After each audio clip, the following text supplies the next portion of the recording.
Hello, guys. David Vose here. Oh, it's another beautiful day out here. It's a little bit windy here and there. This morning was wonderful, but now the clouds are coming in. It's getting windy.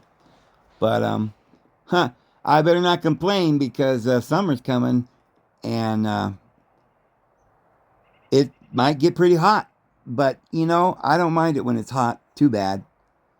Um, I like it better than the cold weather. But anyway, it's been great. I'm still trying to plant. It's taking me a while because I got to dig down through this clay. And the clay is so hard in some places it's like cement. And I got to get a pick and stuff like that because I need to make room for the roots to grow for some of these things. Like a lot of people don't realize that tomatoes need like 5 feet to spread their roots, and if you really want them to do well. And I'm going to do a video too about some things I've been learning about soil and things in preparation of that mulch and so forth. But also, I'm hoping to eventually get some wisteria, although they're so expensive. I don't know if I'll be able to afford them this year. But in order, for them, I mean, they get roots that go like 10 feet down under the ground over time. And even though they'll pretty much grow anywhere because they're very evasive, and they'll grow here in the clay. But if I don't give them roots or room for the roots, then I fear that they won't do real well, and branch out and grow and extend their vine. All I want to make an aviary, and I've got some plans. But anyway, it's it's coming along. I did finally get down 3 feet, which was hard, man. And I've got a couple more big holes I've got to dig. And tomorrow we should get the tomatoes planted. I know it seems a little late, but I'm up here in the mountains, and a lot of times you can't even dare plant because you never know if it's going to frost or something. But I think it's time, and I'm going to get them planted tomorrow. Anyway, today I've got a few things I want to talk to you about. I've had a couple people uh, write to me and tell me about how terrible the founding fathers were, and they were slaveholders, and they were, masons and into secret things, and they couldn't be good people, and they certainly weren't Christians, and blah blah. So we're going to address that today. Was George Washington, Thomas Jefferson, and Benjamin Franklin, James Madison, and all of these founding fathers, were they good people, or were they just uppity elite like all the rest? Well, let me show you a few things that you probably should hear about our founding fathers, friends. This is important. We need to understand this. And I don't think it's going to be that boring, this video, but I am going to start off by reading you a couple of things. So, the founding fathers' views on slavery were complex and varied, reflecting the societal and economic realities of their time. Number one, founding fathers who owned slaves, but also expressed concerns or took steps against it. George Washington.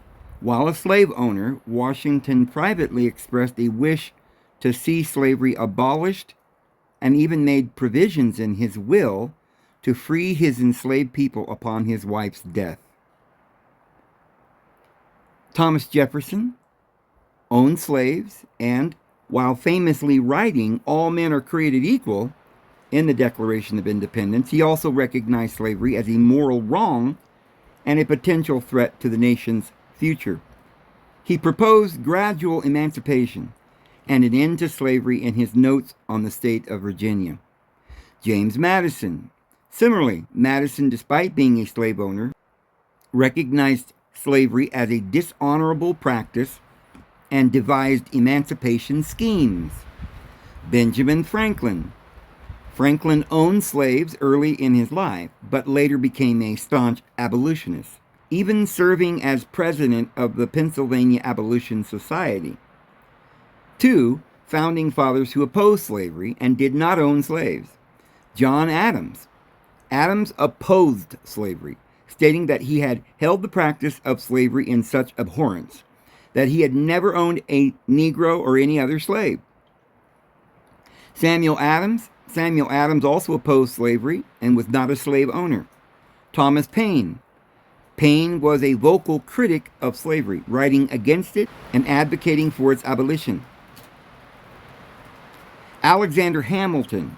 Hamilton opposed slavery and co-founded the New York Manumission Society, an organization dedicated to abolishing slavery in New York. Others, several other founding fathers like Roger Sherman and Gouverneur Morris, also opposed slavery and never owned slaves.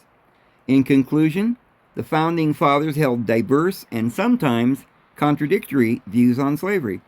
Although many owned slaves, several also voiced opposition, advocated for its gradual abolition, or took concrete steps against the practice, demonstrating the complex and evolving nature of attitudes towards slavery during that era. So, I think that people, human beings, are living in an imperfect world. And governments that are established are the law. And even if you don't agree with the law, sometimes you have to do or abide by the law. Now, there are things that the law says you must do or you should do or everybody does. And some people, like Gandhi, he'll go on a fast and refuse. And I suppose, in my opinion, I think it would have been correct if all of the founding fathers had simply said, we refuse to do the slavery thing, and we're going to, be the example, and we're going to free our slaves. Well, Washington did, and I think some of them did, but here's the thing. Some of them might have been more enlightened or more courageous, while others might have been not as courageous.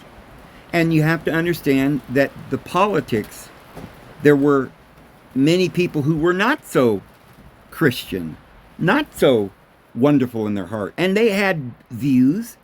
Many of them would say, oh, look, it's in the Bible. Abraham had slaves. And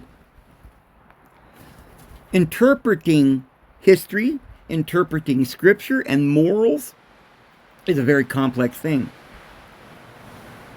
The debates, at least, were started because, up until a certain point, people were slaves everywhere in the world, in every country, because of Moses. Moses and the law had not yet been done away because men's hearts had not yet received the grace.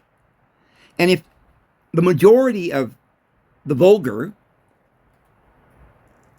didn't want to have a fraternity and liberty and justice for all, but wanted vengeance and wanted law and believed that they could own things, and if you didn't have a home or food because you didn't plant, you weren't a farmer and you didn't have a place to grow and you weren't industrious and you fell on hard times, they thought, and it was their belief, that you could work for them and they would give you room and board.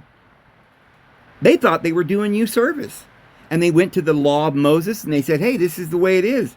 Women got to be subject, because otherwise, what are you going to do? Let them, just run away and leave the children here? Like, we have to say this is a law. You can't leave your children. The world was made for men and women to be married and to have children. And this is the order of society. And there were certain individuals, maybe certain nations that were behind times and were, in some kind of were in some kind of darkness in their minds and worshiping idols. And then you had to say, okay, let's say you're a nation where you don't worship idols, then you're more enlightened and philosophically, astute. Although I would say that even those were not that philosophically astute. They couldn't yet attain the wisdom that they probably thought they had. This was, like I said, it was just a long, ongoing debate. It was a controversial, how do we deal with this world? What do we do? That's my stuff. I'm not going to give it to you. Like, I worked for that, right? You want to eat? Well, I'll have compassion. You come work for me and I'll feed you. That's kind of the way it started. But here's the thing. I don't believe Moses created these laws, but I don't believe that Moses actually wanted any of these laws. I don't believe that I think he offered them. He went to the mountain, Mount Horeb, got to the light, and the people rejected it. I think it was due to the fact that the majority of people wanted these kinds of things. So they said, okay, I made that well. Abraham went over there and made a well. And it was near Abimelech's nation. And Abimelech, some of his family wanted some water, and maybe Abraham said, yeah, you can have some water. And then over time, some of the people, 100 years later, they thought that was their well. Well, my father Abimelech used to draw water from this well. This is our land, And Abraham's like, well, what do? We turn the other cheek and leave? Pack up the 1 million people we got here and go to some other country and start over again because these people don't want to give us water? So they said, well, I guess we have the right, an eye for an eye. This was the way things were at that time because all men were not yet advanced in their love and their understanding. People like Benjamin Franklin tried to advance liberty and the ideas. It takes wise men to write wise things and to create libraries, to give people education. This is what Benjamin Franklin did. I have a friend that says, how could you believe this stuff that you're saying, that these founding fathers were good people? They were slave owners. And he sent me, 2 or 3 videos on Benjamin Franklin and how this terrible man was a Mason and believed in freedom. How dare he be an abolitionist? And how dare he believe in these symbols and signs and fraternity and love? I don't even understand why people don't see that Benjamin Franklin worked tirelessly his entire life for the equality and the fraternity and the liberality of mankind. That's what Freemasonry was originally. Let's say it this way. It was never Freemasonry. Originally, it was simply the truth. It was the teachings of Jesus Christ, and it was Christianity. And since the Catholic Church or the Holy Roman Empire were trying to murder them all, they did have to go in secret at times. Early Christians, even in the days of Christ, they had initiation rites and these mystery schools, and you were initiated, and you weren't allowed to tell people what you got. Or, some people think, they were secrets. Well, it wasn't really secrets. They wanted everybody to know these secrets, but it had to be attained. You had to be able to learn and grasp these thoughts that it was very difficult for some peasant to grasp right away. What? Give away my things to the poor? Right? What? Turn the other cheek? Love one another? This doesn't make sense. It took long centuries. So Christ couldn't just teach everybody. He had to literally come and say, look, I'd like to teach you, but you won't listen. You won't understand. Your ears are dull of hearing. So I'm going to teach my apostles and send them forth, and they're going to teach, but you'll murder them all in your pride. And you'll start institutions that begin to beat your fellow servants. I know. But some of you will be faithful. And you may end up having to lay down your life for this truth. And thousands upon millions of people did lay down their lives for the truth. And they stood up for righteousness. So don't ever say that because they lived in a time, what are you going to blame Jesus for the fact that in the days of Jesus in Rome and Jerusalem and different places around the world, there was slavery, there was idolatry? That wasn't Jesus' fault. What are you going to blame Benjamin Franklin for the slavery that was going on here in America? What are you going to blame George Washington for being a general and murdering people in battle and not understand that he wasn't? That at that time the world was sick. but he was defending his own constituents. He was defending. This was not a great big CIA, KGB shadow government controlling the world. This was a few people on horseback trying to rout the British who demanded tribute out of the country. And you know what? In those days, war wasn't like it is. I mean, they would say, look, we've surrounded you. Would you like to give up, surrender? And then we'll let you go. But you must sign this agreement. We've captured the land. Now you've got to recognize that we are in charge of this area, and we're not going to let you rape and pillage our, So who were the people that were fighting? Well, it was the other group. The ones that went up into Germany, the Bavarian group. Right? There were lots of Judeans and Israelites that went north and named everything after Dan. And they had many of the remnant of Israel. Many went to China and everywhere all over the place. We talked about Genghis Khan and Prester John. But the ones that went north took a very literal understanding of Torah, and they began to teach that you had to have law and order. They went down, infiltrated the Knights of St. John, made it the Templars, and built a huge temple in London and demanded that the entire world come under subjugation to their laws. Well, they were sincere. They thought, hey, if we could put everybody under the law, we'll have peace. No more stealing and lying, and we're going to make it a law. Women can't leave their husbands. Why, we'll stone them. This will be wonderful. And they really believed it. So when America came about, the two groups met. It was founded by, thank goodness, the descendants of Mary Magdalene and Jesus, as we've been talking about. People that were from the Knights of St. John that brought down these principles about liberty that their great queen, Mary Magdalene, had taught them. And St. John had protected these people. That's what Jesus told John to do. Protect her. Remember when Jesus said, Peter, put away your sword? Or when he said, hey, go 2 by 2 and don't take a purse or a sword or 2 pairs of sandals, right? And then later on, you'll read that Jesus says, okay, now the time has come. I want you to go get a sword. Why? He told John, you're going to have to protect the children of the Lord. We're going to build libraries and constitutions and give people the gospel.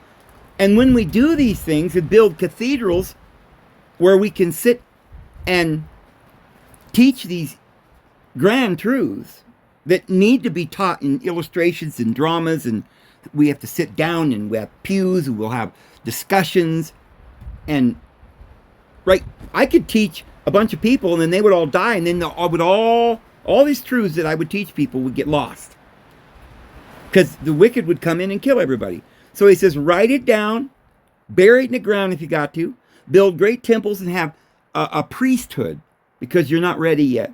And the priesthood will probably lose the understanding, but they will still be teaching these doctrines that those who have ears to hear and eyes to see will be able to understand that baptism is not a ritual to gain salvation, but an explanation of we need to be clean. And to be clean, we have to come into the world and learn by the things in which we suffer. Go down under the water and die and raise again and get our white robes, which are very pure and clean. And the only way to get these white robes isn't by earning it. It doesn't matter how many mistakes you made. It's by endurance, gaining wisdom through experience, gnosis. You go learn the truth and do everything in your power to advance the ideals of freedom and love. And so Benjamin Franklin was one of the most valiant men that ever lived, along with George Washington, Thomas Jefferson, James Madison, Samuel Adams, and all the rest. Some of these men gave up a great deal at a time when most of these, they were having a civil war over this. You've got to have slaves, right? So Washington didn't advance legislation at the time because there was too many people that didn't want it. It's like you can't be a dictator. You can't go in and just tell, Moses couldn't just tell all the people, hey, you can't have vengeance. I told you you're going to have love.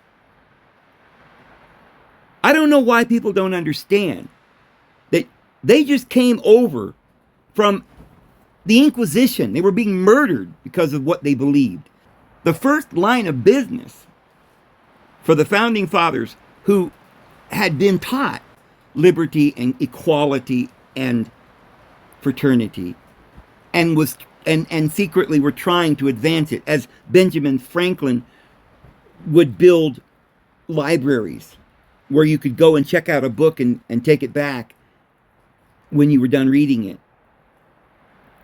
And he, invented electricity, or he reinvented it, or whatever you want to believe. But he did it because he wanted to advance society, making parks and places like towns and villages where the whole area or district wasn't ruled over by a tyrant. They wanted to make sure that you had a constitution and had the ability to defend yourself against tyrants. Oh, that's not what Jesus said. Well, Jesus told John, protect Mary. And he chose 72 also, which is the Sanhedrin. And that 72, that Sanhedrin, went to Marseille, France. And from there, in the Languedoc, they started the Fisher Kings, the Merovingian line, which went all the way down to St. Clair. Sinclair, who discovered Nova Scotia or whatever, who was friends with Columbus, and they were all of the same order, and they came here and established the House of Burgesses, as we talked about, which was legislation to guarantee freedom. All it was about is your guaranteed right to defend yourself and your nation with a militia. Not with taxation, not with, demanding that we all have slaves, and this way we could build up the king. No, they're like, you guys have slaves. We're just coming out of this insanity. Okay, the first order of business is we need to make a constitution. And Thomas Jefferson said right there in the Constitution when he wrote it, all men are created equal. Do you think he was just playing around? You think he didn't mean it? Well, if he'd have meant it, he would have just took all the people who had slaves and lined them up and murdered them. Well, then he'd be a murderer. So what he did is the same thing that Jesus did. Jesus didn't murder people. He taught them. And that's what Jefferson did, my friends. So I'm sick and tired of hearing people talk about, Washington had slaves and Madison had slaves. Well, yes, but they didn't treat them like slaves. Go read your history.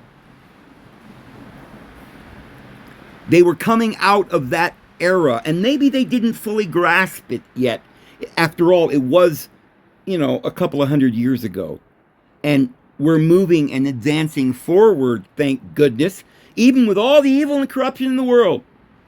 The battle between good and evil was destined to be carried out here in America. And even though, as I said, there are evil people that are taking our legislation and trying to control and destroy us, there are still people that know and understand love.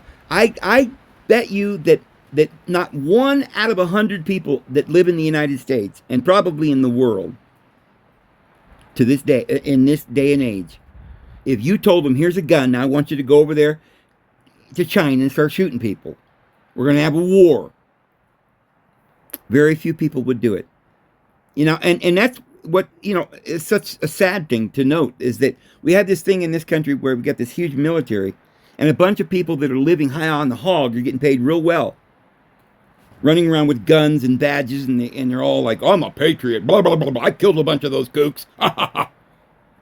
Listen, guys, I don't care if you're a vet or you think you're a patriot. I don't agree with you.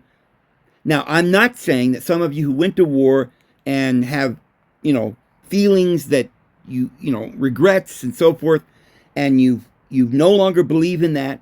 I'm not, we got to forgive one another. I understand I forgive George Washington too. I forgive Thomas Jefferson too. But, there's not really that much to forgive these guys, because look what Thomas Jefferson did in writing the Constitution, saying all men are created equal.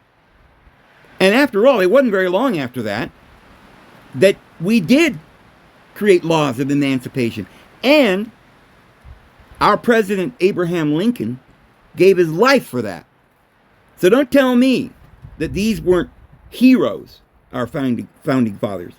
They were outright, complete heroes.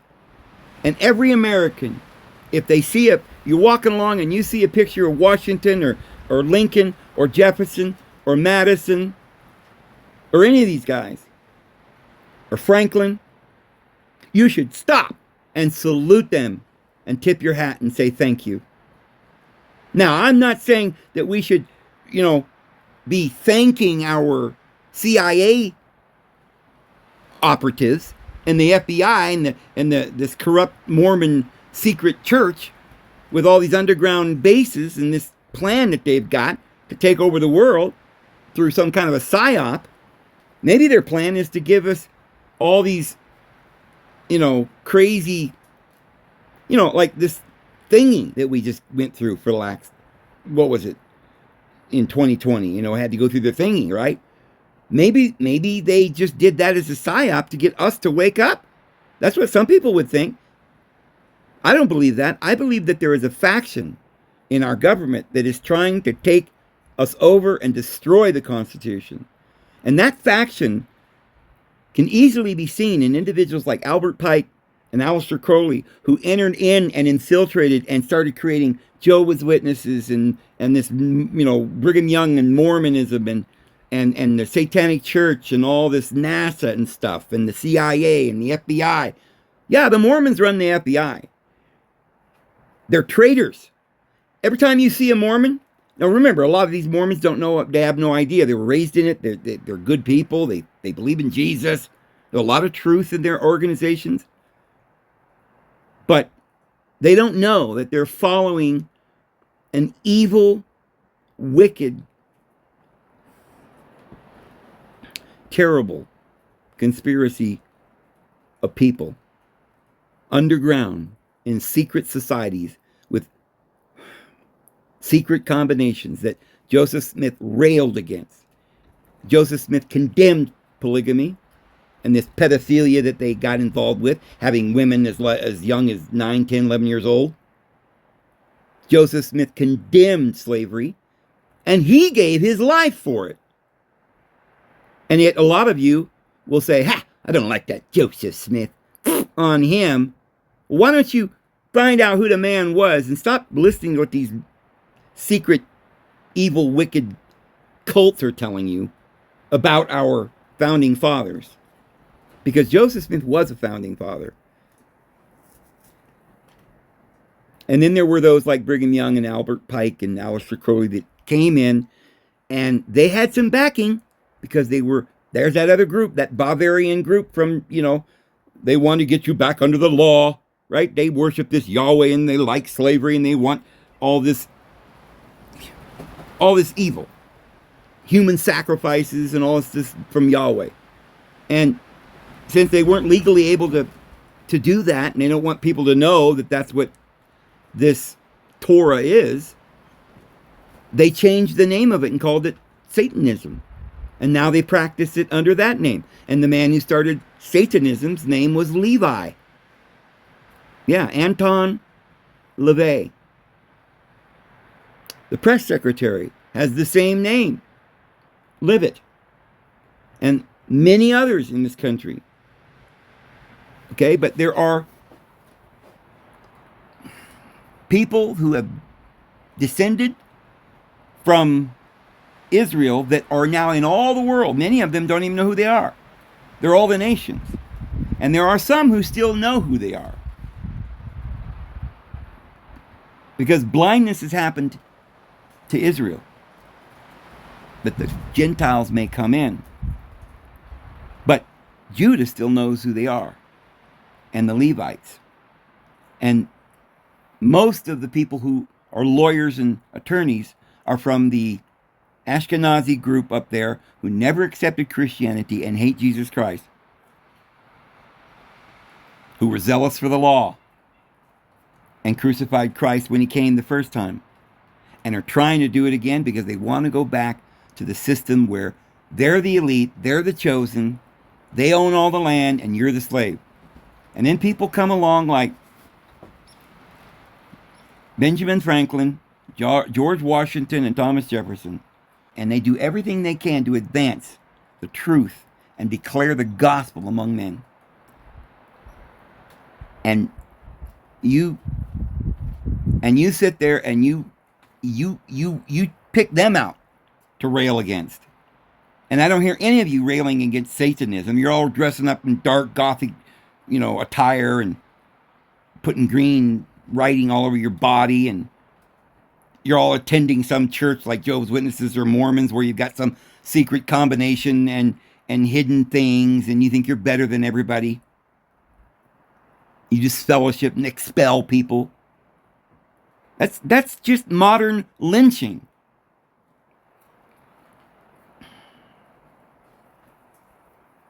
Anyway, I wanted to address this whole thing because I've had people been coming to me, ask me, okay, well, if what you're saying is true, why did Washington have slaves? Why did Jefferson, why didn't they do something, How come they were Masons if they were good people? Well, at that time, Masons weren't the Illuminati. See, the Illuminati from Germany and Bavaria, they knew what the other group was doing from France that were desiring equality among men, creating a constitution. And so they couldn't stop them. They tried. They had the Revolutionary War. They had all these things that they tried. And that didn't work, so they set up in the same year, in 1776, they set up the Illuminati in Bavaria, David Weishaupt, to counter. This is the Ashkenazi group that wanted and believed in the law. Now, you say, yeah, but they weren't really demanding people keep Torah. Well, yes, because all law is based on the Bible, Torah.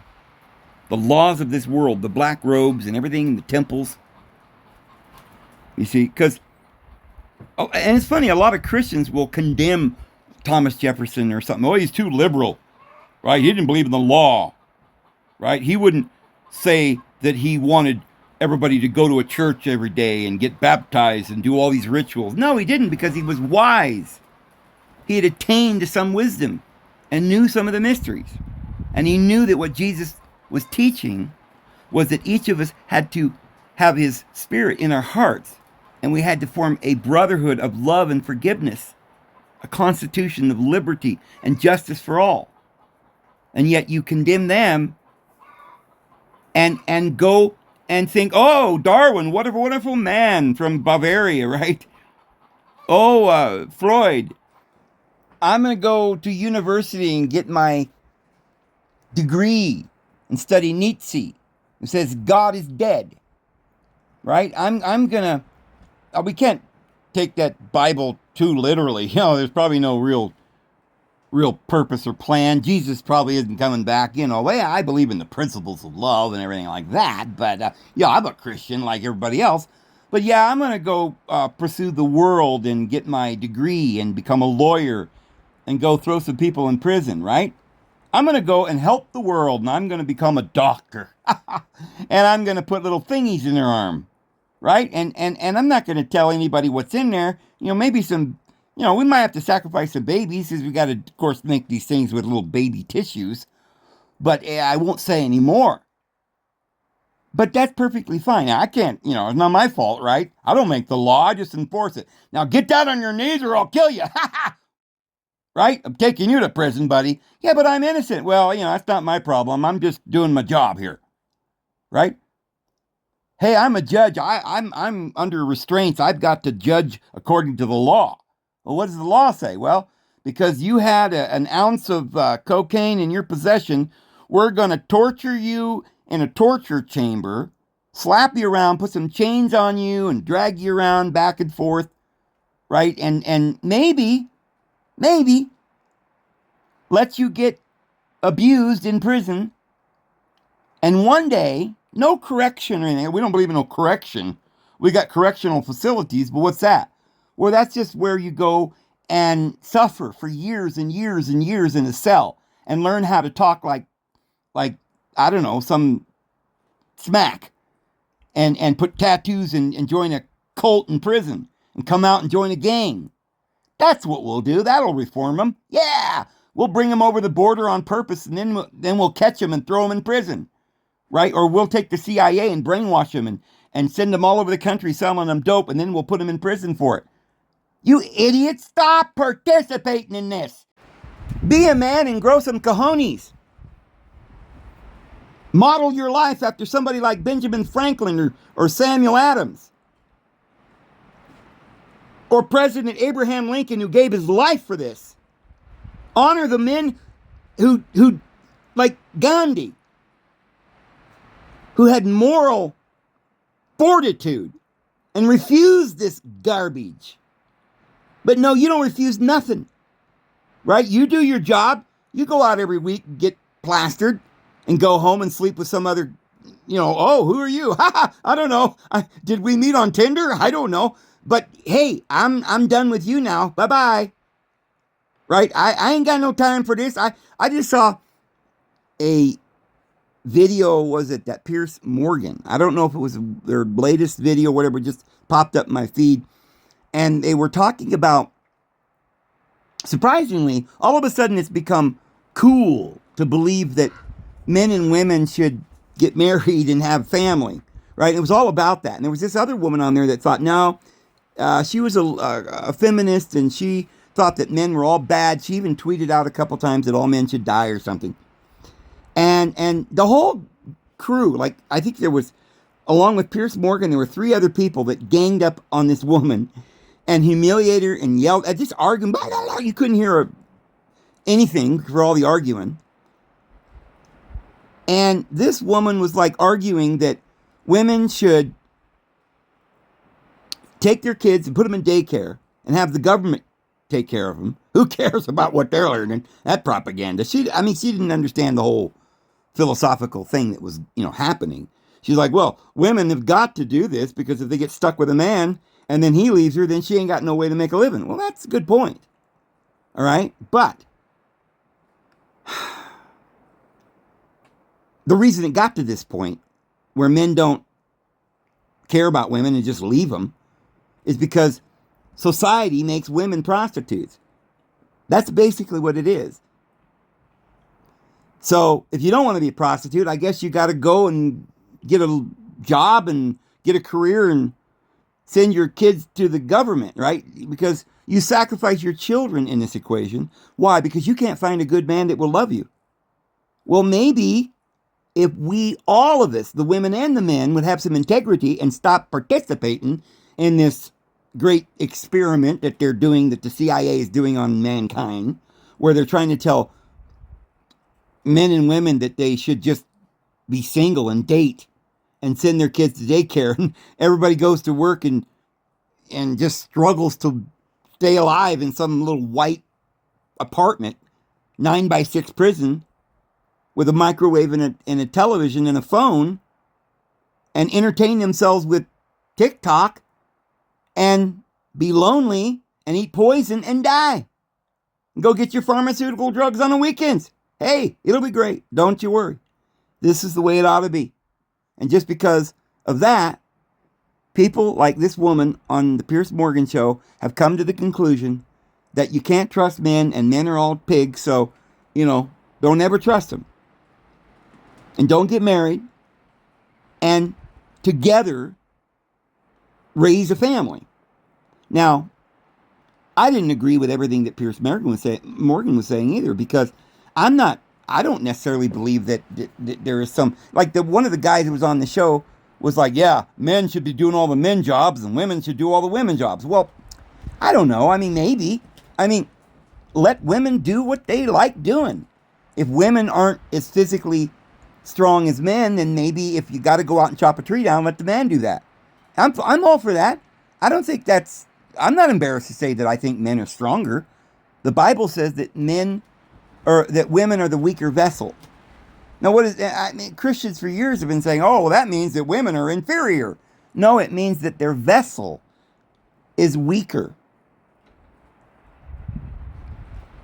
But their heart is bigger, right? They're the queen of the hearth. They keep the family together. They nurture the children. They love. Not that men aren't supposed to nurture. Not that women should never work or do anything. It just means that men are better adapted to certain things, like carrying timber over to build a cabin, or digging the well for the family to have water, going out and hunting if that's what men did for thousands of years. Not that a woman can't hunt, but it's just nature that women have breasts and they have to nurture the babies. And back in the day, it was just something that would happen quite a bit. Women would end up having children because it seems that's the way nature had provided. And so they did have to stay home and nurture, while the men had to go out and work hard to feed the family. And, you know, I think it's a cooperation, and men and women are equal, and they have different abilities, and they should complement each other, those abilities. They should work together. Because men are the guys that would go out and cut the trees down and carry the rocks. Does that mean that they're inferior because they're nothing but slaves? Because that's what we feel like sometimes. I'm sure men feel that way.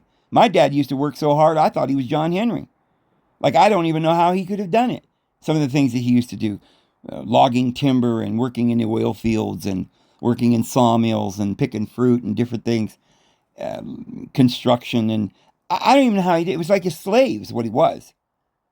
And when he came home, he was so tired, you know, and exhausted that, yeah, sometimes mom would say, hey, you know, you sit down, you're tired. And she'd make dinner and make sure that the bed was made and help him get rest so he could get back out there the next day. All right. Would I have chosen the roles be reversed and my mother go out and log the timber and work in a sawmill? I guarantee my mother wouldn't have been able to do that, and I guarantee she wouldn't have wanted to. But my mother made pies and cakes and bread, cleaned the house, and she took care of me and my sister and my brothers. And that's just the way things were for thousands of years. And I don't bemoan it. I understand it. And it's the same thing with history. We've got to understand our history and stop ridiculing the wrong people. If you can show me something, somebody sent me a clip with Joe Rogan where they were saying, you know, Benjamin Franklin must have been a bad guy because after he died or something, they found all these skeletons or these bones in his basement or something. Well, I'm sure a lot of people would probably want to use that to say he was a bad person. But if you look into it, you find out that it really even wasn't him that did it anyway. It was this house where other people lived. I confess I don't know the whole story, but I know that they're saying that he may have had knowledge of what was going on, but he wasn't himself personally doing it. But what was it that was going on? Why were there bones? Well, nobody really knows, but it had something to do with there was experiments going on that they were having to get these cadavers to try and understand. Maybe they were trying to understand science or anatomy or cure some disease or something. And so, do I believe that Benjamin Franklin was immoral because I don't understand exactly what was going on there? No. Because I've seen enough of Benjamin Franklin to know that he dedicated his life, entire life, to advancing a better life and a more equal life for everyone, and educate human beings and give them schools and libraries and I don't believe there's anything wrong with inventing electricity. Now, yes, after he died, I'm sure people started making a lot of money off this and using it for evil. And just because I think Benjamin Franklin was a good guy and Thomas Jefferson and Washington doesn't mean that everybody in Congress after that was always good. I believe there were, even when they were signing the Constitution there, I think there were probably certain individuals there that were spies sent by the British Empire. Some of these people may have been spies for the bad side. And people like Albert Pike and Brigham Young were such men.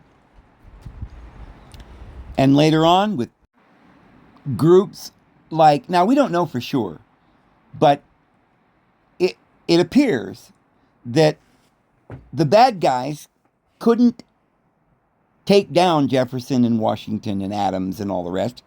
So they created their own little secret society called the Knights of the Golden Circle. And they were pretty much created for those individuals who had plantations and farms and ranches that had slaves and didn't want to give up their slaves. And they did try to advance legislation to stop it. Lincoln and Adams and all the rest, they did work towards abolition. And because they were doing that, there were groups of farmers down in the South that got together, had their own secret society, and it was the Knights of the Golden Circle that murdered Abraham Lincoln.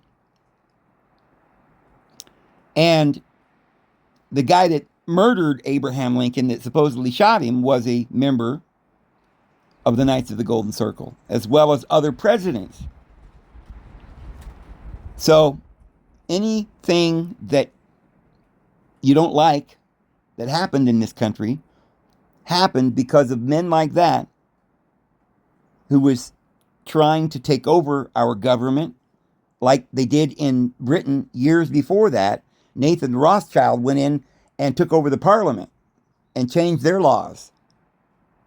And if you look at what's going on over there in Europe today, it's a pitiful thing. They're destroying that country right now.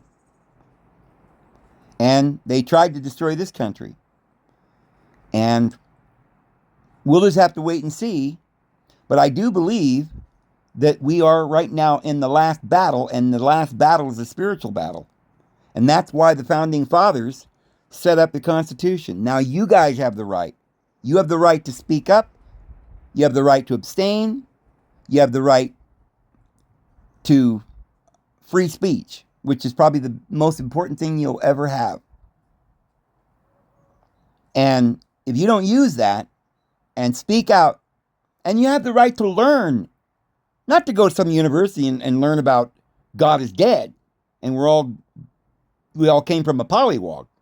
Every one of you that chooses to go and get a degree and become a lawyer or a doctor or some NASA scientist or a chemist or a pharmacist,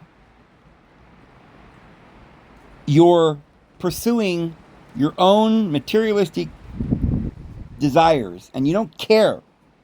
You don't care about mankind. Don't you ever complain about Benjamin Franklin, who spent his entire life advancing freedom and equality in this country. And if you don't know that about Benjamin Franklin, just read it. If you don't know the true character of Thomas Jefferson and Abraham Lincoln and these amazing founding fathers, and you don't even know about the infiltration that happened with Aleister Crowley. You're all running around, doing the rock and roll music, smashing your guitar, right? Just drumming out to some kind of satanic music and just oblivious to whatever's going on in this world. You hate government, you hate people, you hate everything. Because you don't understand that they've twisted your mind to think that there never was any good people. There never was a Jesus who died for your sins, who loves you. There never was any apostles who all gave their lives to give this freedom and the grace to you. Like the Apostle Paul, who stood up to these guys face to face and refused to back down, never gave them an inch, that the grace of Christ should remain with you. So you've got his teachings of grace and love. It has remained. You have the Holy Scriptures. You have the Constitution that gave you that liberty. You have the right to free speech. And yeah, it's hanging by a thread. The Constitution's hanging by a thread, friends.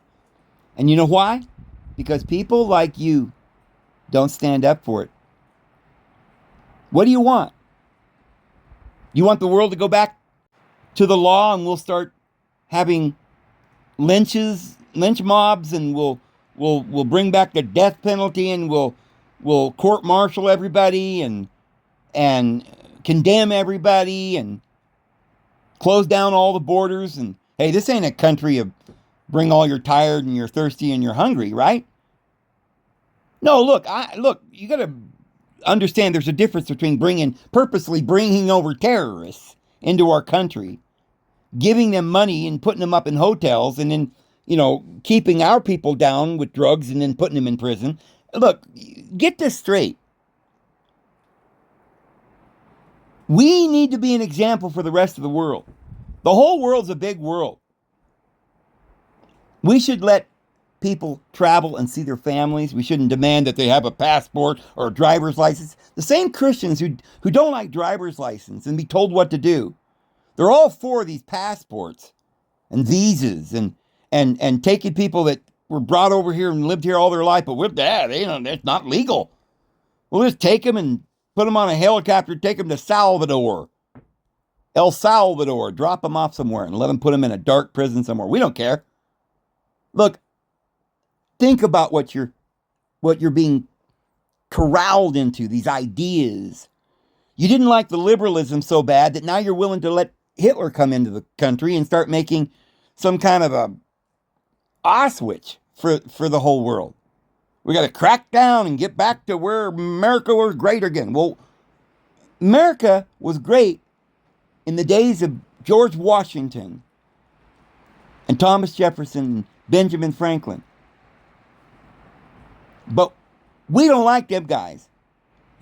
Pooing on them, right? How dare they give us a constitution?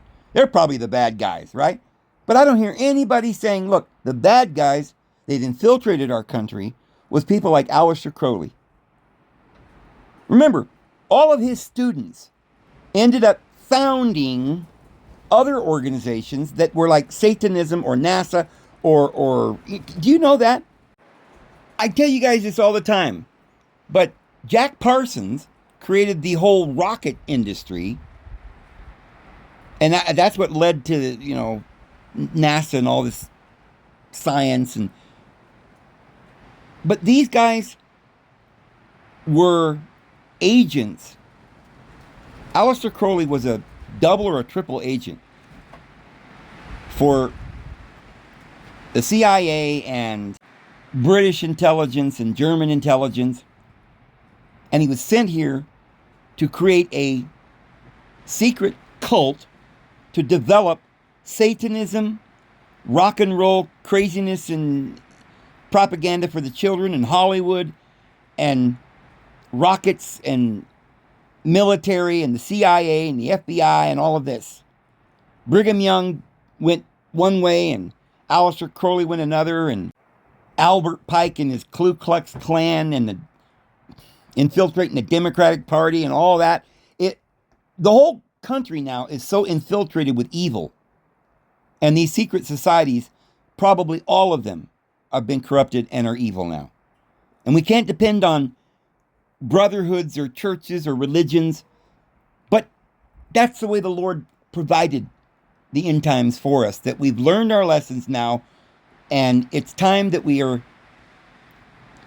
able to come to the point where we realize that we don't need a religion or a pacifier or a government to tell us what's right or wrong. We already got the right of free speech. We already have the right. Boy, it's getting windy again. Man, oh man, it's just been windy for like, I don't know how many days in a row. But we have enough rights that if we would just, even if we didn't have rights, if we did like Gandhi and just went on a hunger strike, but there ain't one in a million in this country willing to do it.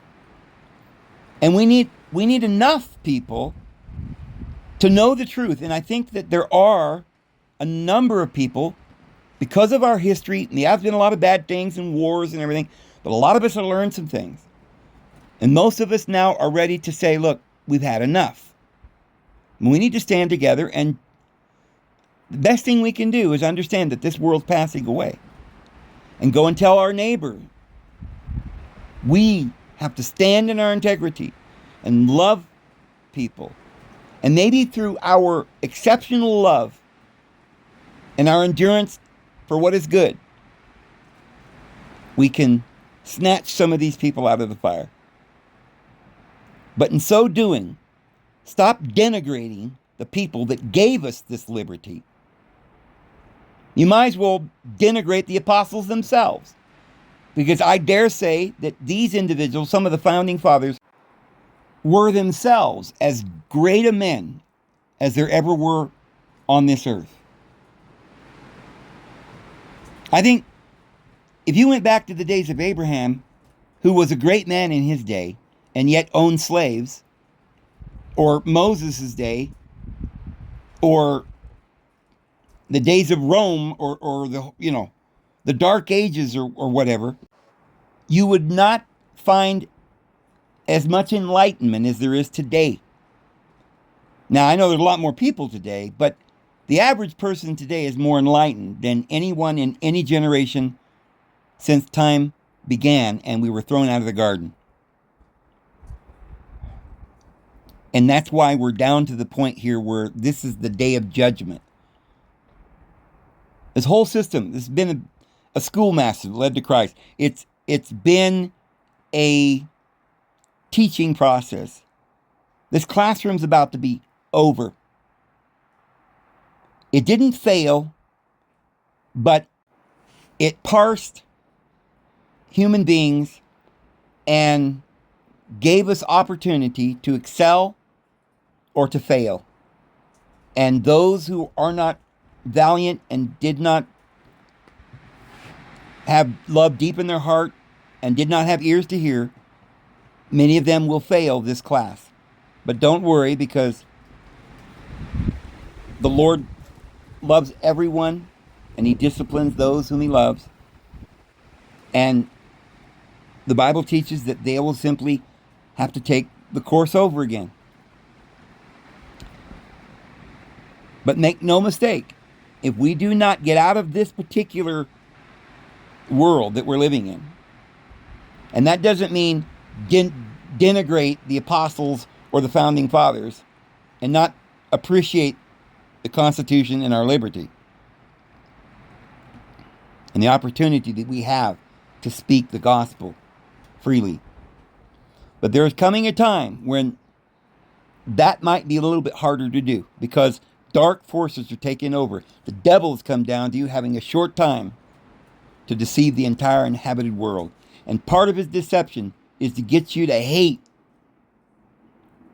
Christianity,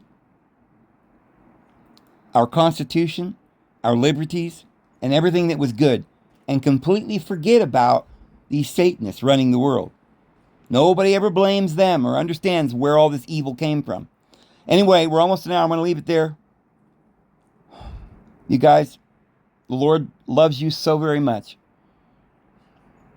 Boldly go before him and seek him.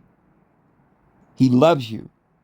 Whatever you ask, you shall receive. Just ask the Lord for your testimony and to guide you and to give you the strength to help others, to love people, and the wisdom to know how.